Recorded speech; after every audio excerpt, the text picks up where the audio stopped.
Hallo allemaal, wat fijn dat je weer kijkt naar een gloednieuwe video op mijn kanaal. Allee ja, als je deze natuurlijk pas over een paar maanden beziet, dan kun je dat natuurlijk niet meer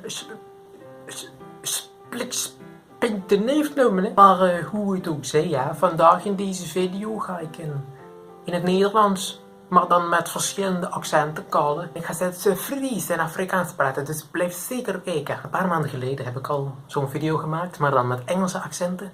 En go check it out. Zou ik zo zeggen. Zeg ik zo. En voor ik het vergeet, er zijn ook ondertitels beschikbaar. Dus hieronder kunt u dan ergens klikken en dan gaat u zeker alles begrijpen wat er gezegd worden zal. For those of you who aren't native speakers of Dutch, there are even English subtitles available.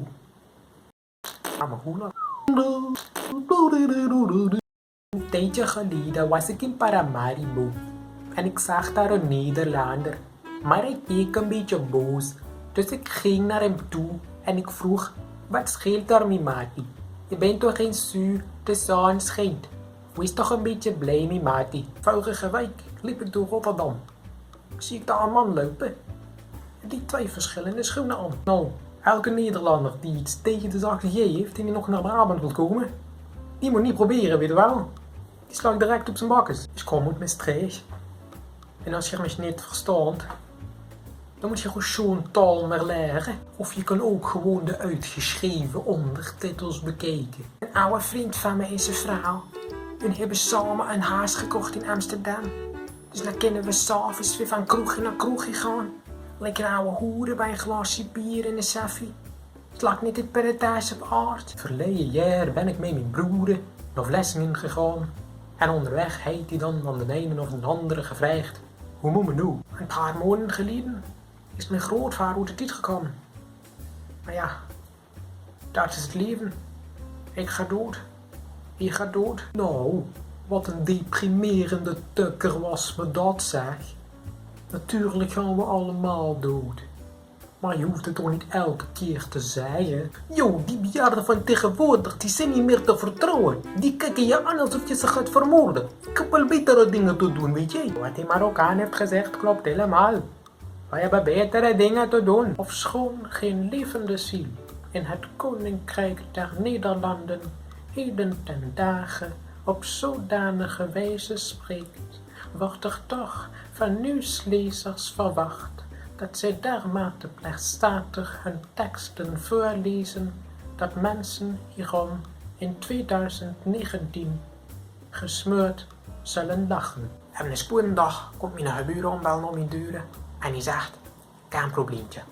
Ik moet van die zandkoekjes bakken, maar ik heb mijn oven al zo lang niet meer gebruikt dat er van die koppennetten in zitten. Zou ik die koekjes hier kunnen komen bakken? Ik zeg: maar joh, wanneer zal dat? Gisteravond heeft KV Mechelen zich gekwalificeerd voor de BK-kwartfinales. Allee jong, dat we dat nog mogen meemaken. Die mannen van de KV Mechelen die hebben zich gekwalificeerd voor de kwartfinales van BK. Ik zie niet eens ontslaan. Vandaag klappen de meeste Brusselaars Frans. Maar je m'en fout. Mijn Brussel maar niet gestolen. Alle van de Kempen, want ik klappen gewoon gelijk daar we zelf willen, jong. Ga in, daar heb ik nog nooit niet van gehoord. Iedere keer als ik in Leven kom, dan moet ik een beetje een noordleg vroegen voor de weg te kunnen vinden. Want ik woon al vrij lang in Gent eigenlijk. In de Savoonstraat. Ik heb ook nog in Mechelen gewoond. In een klein huis. In een strutje onder met. Ja, Drerry. Ik heb u gisteren zien titsen met mijn zus op school. Echt waar. Sabi. Dat doet gij toch niet. Ga weg. Dat is verboden. Geef me een beetje vloes, alles is vergeten. Voilà. We zijn er weer een melder te moeien. Nee, dat hoor ik nooit nog zo vleuren. Madja. Of abadja. Wat maken? Hier in Genk is alles vies stijl. Ja, maar man. Ik ben inderdaad een eenbeegel met een handlapje. Toen ik die Nederlandse taal voor de eerste keer gehoord had, was ik baie verbaasd dat ik door die taal zo makkelijk kon verstaan. Nederlands klinkt ongelooflijk lekker. Ons praat een beetje dezelfde taal. Maar jullie hebben niet ons snaakse woorden niet. Zoals speurkassen. Welkom in Friesland, in Ljouwert. Daar bestaat het vocht net onder hier. Boterbrei en green cheese.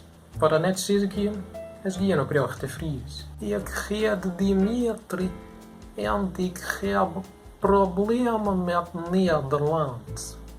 Is heel moeilijk. Mijn grootmoeder is naar Amerika gekomen in de vorige eeuw. En mijn favoriete Nederlandse woord is warenhuis. In Wallonië leren wij Nederlands, maar met een Vlaamse uitspraak. En ik was dus een keer in Nederland, maar ik verstond geen woord van wat zij zeiden. In onze Nederlandse les hadden wij een keer allemaal een onvoldoende. En de leraar, hij leek zich het te bescheuren van het lachen. Om alle Nederlanders in België heb ik één belangrijke boodschap. En dat is dat onze winters veel erger zijn. Zo zeg, aan alle mensen die deze video tot hier hebben bekeken, proficiat en bedankt. Aan alle mensen die deze video naar hier hebben doorgespoeld, ook proficiat en ik hoop dat je allemaal hebt genoten van deze ode aan de verscheidenheid in de Nederlandse taal en dat ik op zijn minst een paar keer een glimlach op uw gezicht heb kunnen toveren. Indien dat het geval is, geef dan zeker deze video een duimpje omhoog of schrijf een commentaartje. Doe mij maar je naad bij je taartje. Als je deze echt heel hard de moeite vond, deel het dan gerust met al uw Nederlands sprekende vrienden, want dat zal mij echt heel gelukkig maken. Ah ja, en als je mij mijn volgende video in het Zweeds, het Noors en het Deens wilt horen spreken, onder andere, dan raad ik u aan om je te abonneren op mijn kanaal. Merci en tot ziens!